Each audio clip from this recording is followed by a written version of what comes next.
Welcome to Being a Successful Leader with Carl Welty.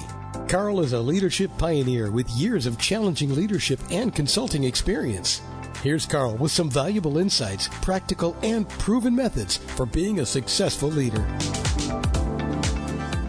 Welcome, Carl Welty here, your host for the podcast, Being a Successful Leader.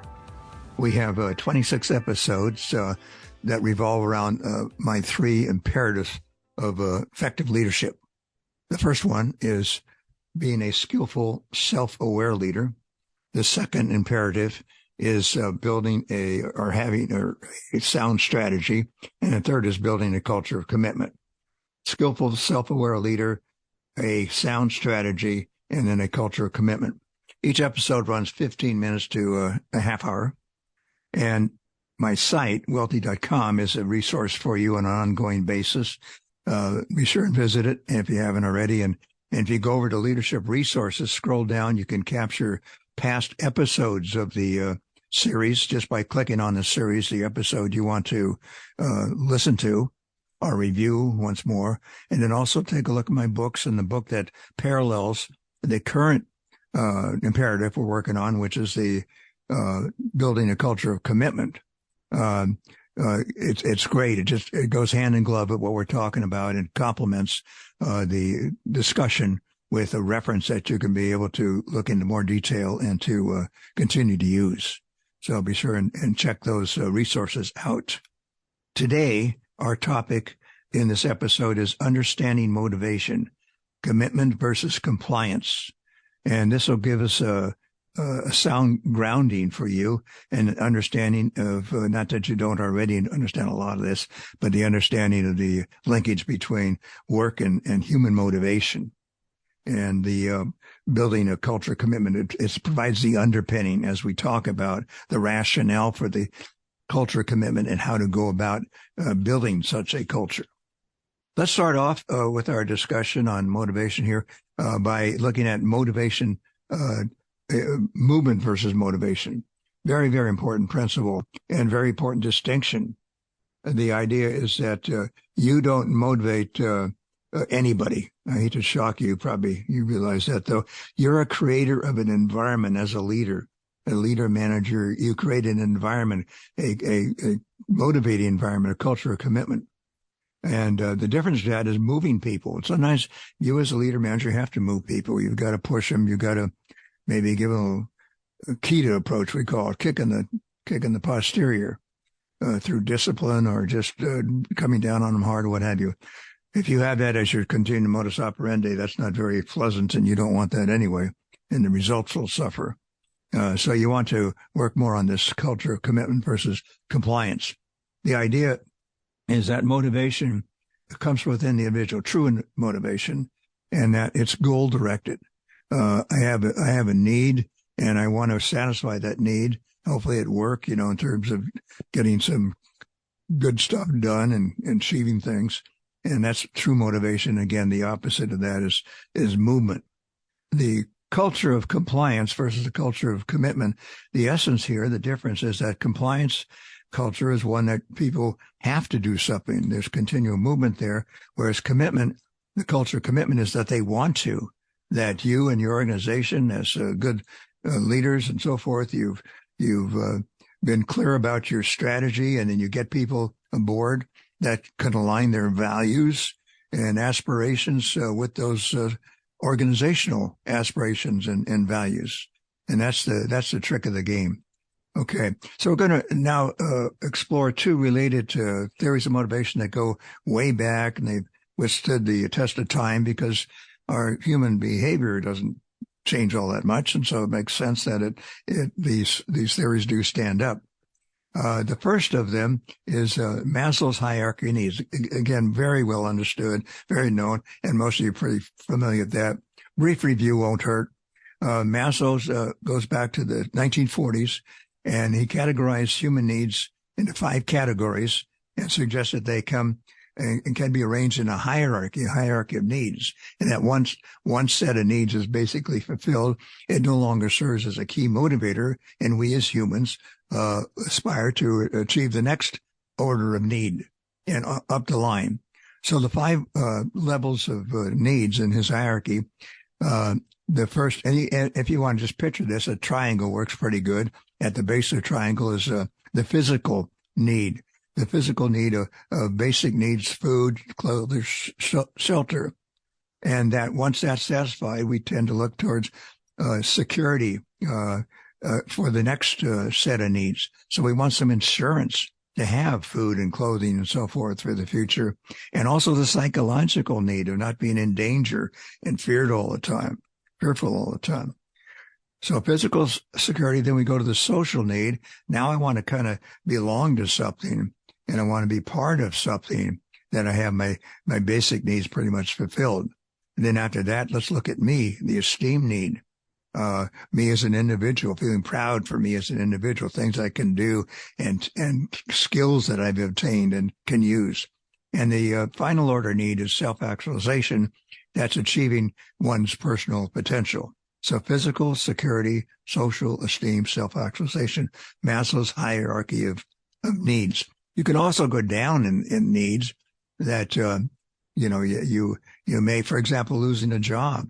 You may have been pretty much up in the higher needs, and all of a sudden, boom, you're down to security as you're concerned about you and your family and finding work and that sort of thing. So it goes up and down. The self-actualization need, when Maslow first came out with his theory years ago, he felt very few people probably could achieve that high order need. But today, people have a lot more opportunity and find avenues to explore their own unique destinies. And so that self-actualization need is not an overreach for a lot of people today, which is a good thing. And that as leaders in your organization, you want to try to arrange this culture so they can grasp for that self-actualization. As a matter of fact, in that more people are getting there, that is testimony that some people even change their careers and so forth because they pretty much figured they maxed out in one, so they try something else and maybe go down a few notches in the hierarchy and then strive for achievement in that area. So kind of interesting. I think that's all good. What we want to do as leaders is to align the individual aspirations and goals with the organizational identity and direction. Now, we've hit organizational identity and direction pretty good in our podcasts that talked about the building a sound strategy, how to go about using my strategic framework to do so, about identity, direction, and then implementing those. And now what we want to do is to bring people aboard that can share these aspirations. They want to, and we provide the culture to do so. And so their values and their aspirations align with your organizational values and aspirations, be that as an organization as a whole or your department, section, region, or what have you. So let's now move from the Maslow to the second motivation theory I'd like to cover, and that's Frederick Herzberg's maintenance motivation theory. You probably heard of that one too. Whether you did or not, it's good to review these important footings that we have. This research of Herzberg's came out of the 50s and 60s, and he, based on the research, said, gee whiz, motivation is not a linear line, straight ahead. There's really two separate things. There's one part or factor that has to do with people being dissatisfied at work, and the other has to do with people being satisfied at work, and they're not exactly opposites. Sounds kind of strange at first, but the opposite of dissatisfied is not satisfied, but not dissatisfied, and the opposite of satisfied is not dissatisfied, but not satisfied. So as we go through this, maybe if you have a piece of paper or take one out and draw a line across it, and on the left-hand side, label it to maintenance, and the right-hand side, motivators. And maybe in the center's line, put a 0, and then on the far left, let's say minus 100, arbitrary, and the far right, plus 100. And we can kind of sketch this out a little bit as we talk. Originally, Herzberg called the maintenance thing hygiene factors. These were the extrinsic factors to work. And he always called the right-hand side motivators. These are the intrinsic factors, the work itself. And the maintenance is more the environment, and the motivators is more the the work itself. And Herzberg and others changed the hygiene label to maintenance as we used it more and more. So our role here then again is to provide this work environment where people can achieve, accomplish, challenge, and that sort of thing, and get their generators going and get the work itself exciting to them so that it's truly motivational. And as an organization, and for you and your sections or departments or regions, you want to continually maintain a good work environment, a healthy work environment, in such that security and the safety and the health and benefits and pay and everything is competitive.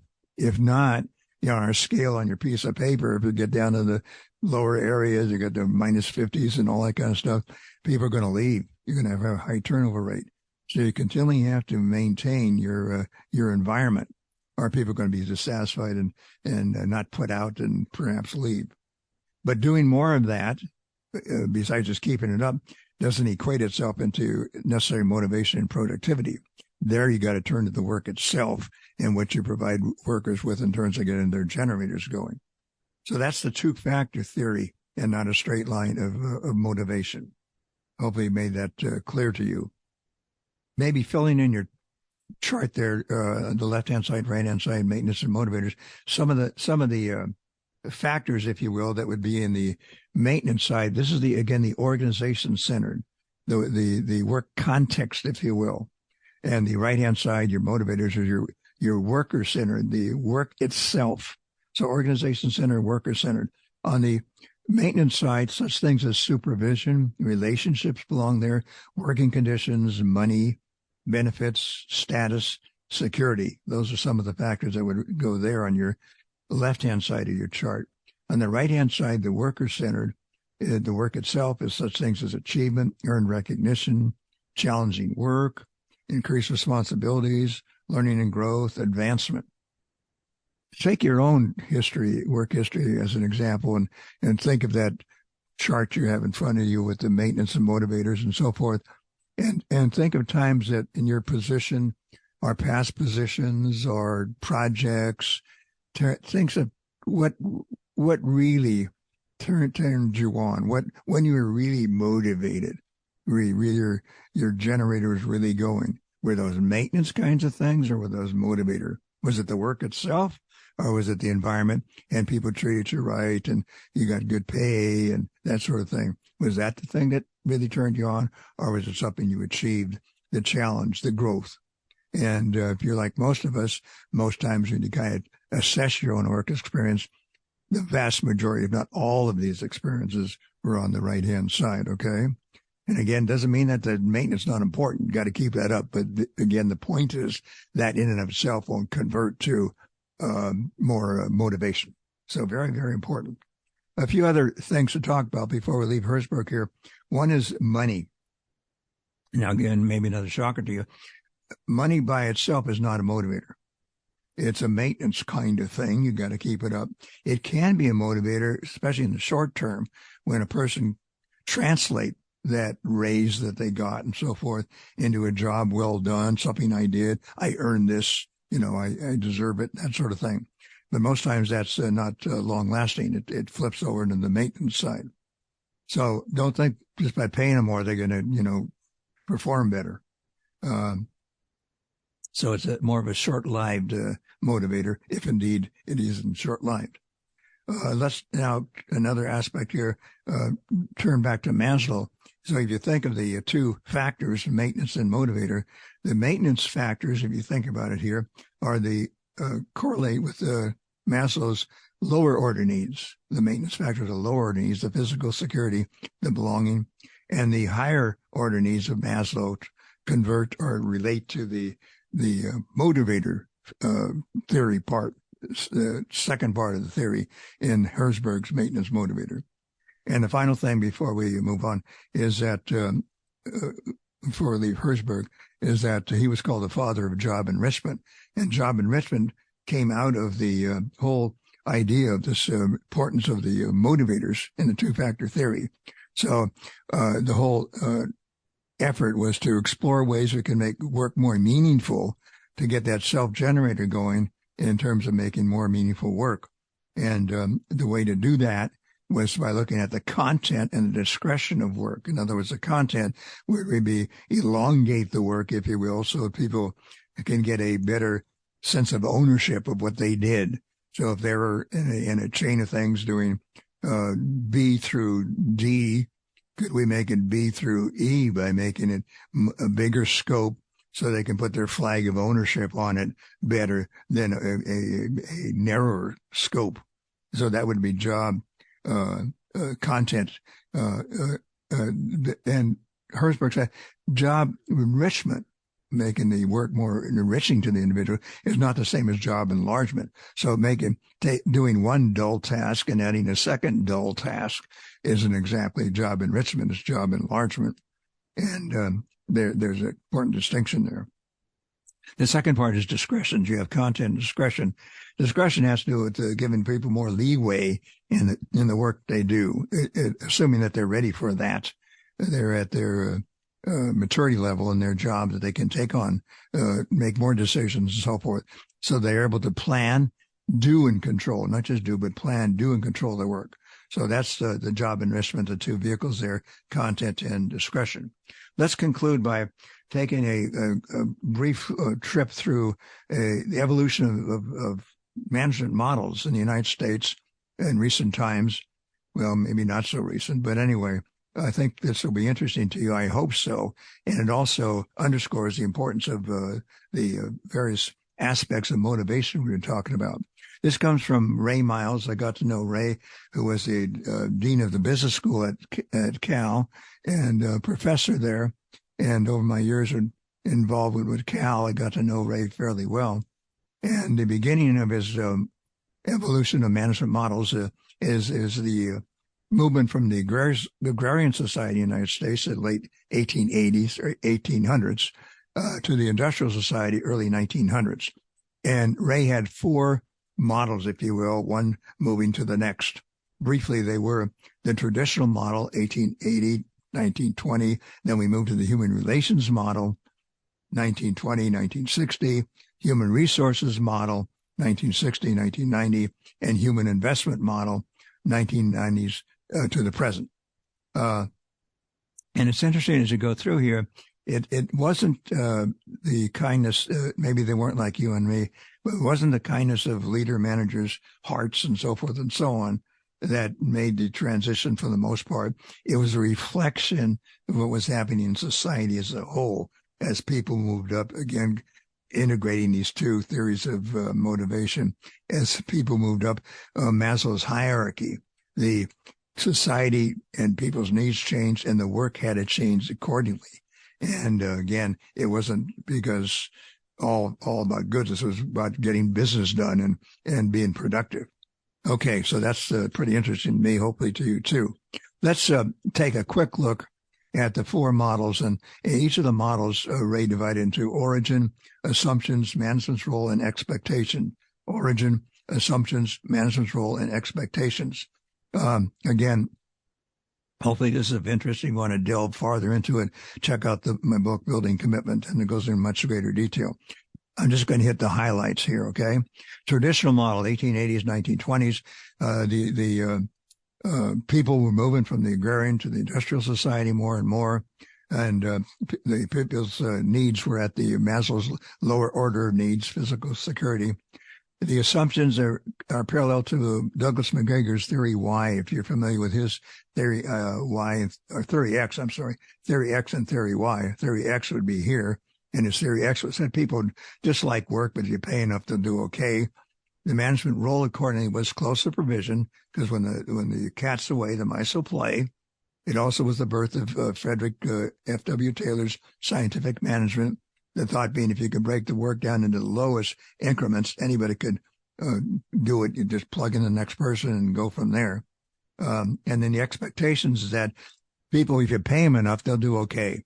Let's move to the human relations model, 1920, 1960.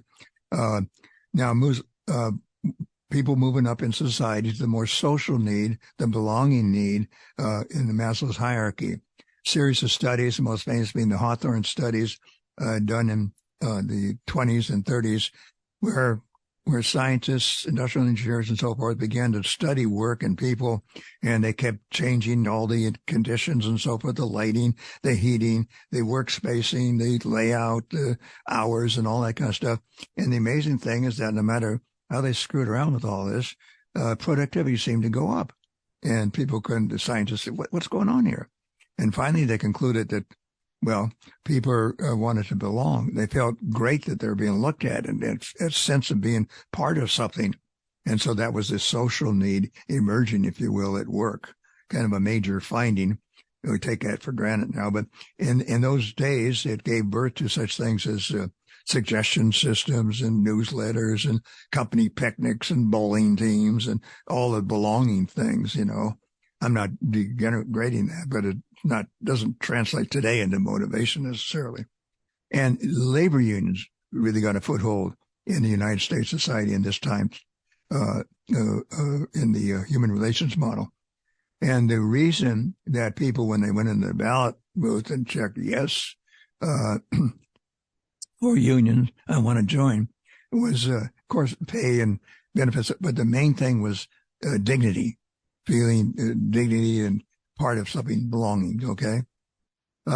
So the assumptions of the human relations model, people want to feel useful and important. The management role is that on small matters, we can involve them, you know, nothing of great shakes, but on small matters, suggestion boxes, you know, and we need to, you know, communicate with them and that sort of thing.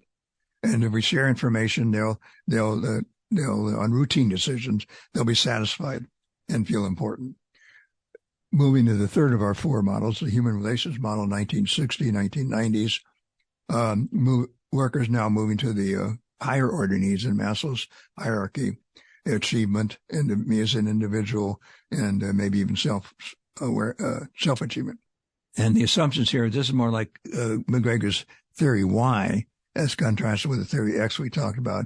Work is not inherently dissatisfied, and people can exercise self-direction and self-control, and Maslow's would like to, given where they're at, again, on the hierarchy of needs. Management role is to make use of untapped human resources. This could be an advantage for us. Let them participate on important matters. And the expectations is that as we expand people's influence, self-direction, self-control, it'll lead to direct improvement in our effectiveness. In the last of our four models, the human investment model, 1990s to the present, now people are at the higher order needs for the most part, and that we have global competition, the flat world, workers continue to move up Maslow's hierarchy, the birth of teams and the total quality management, where we take a look at work and workers and combine the two to make for greater effectiveness, technological advances, the birth of the learning organization, the assumptions that most people can acquire knowledge and skills beyond their current job requirements, and that core competencies can result in a competitive advantage for us. Managers' role is to invest in people, invest in their education, training, development, and the expectations that the learning organization, we can continue to grow and so forth as we reflect on what we've done and to learn from that. The growth of teams, the lateral organization, where we work sideways and not just vertically. All right, that's a quick trip. Again, consult the book if this is of interest to you. Get more detail there. And with this episode, hopefully it provides a nice grounding for you as we proceed in the other episodes in this particular sector of the building the culture of commitment. And we'll start to talk about in the next episode and the following episode specific ways you can go about building this culture of commitment. In the meantime, you take care of yourself, and we'll see you a little bit down the road. Take care.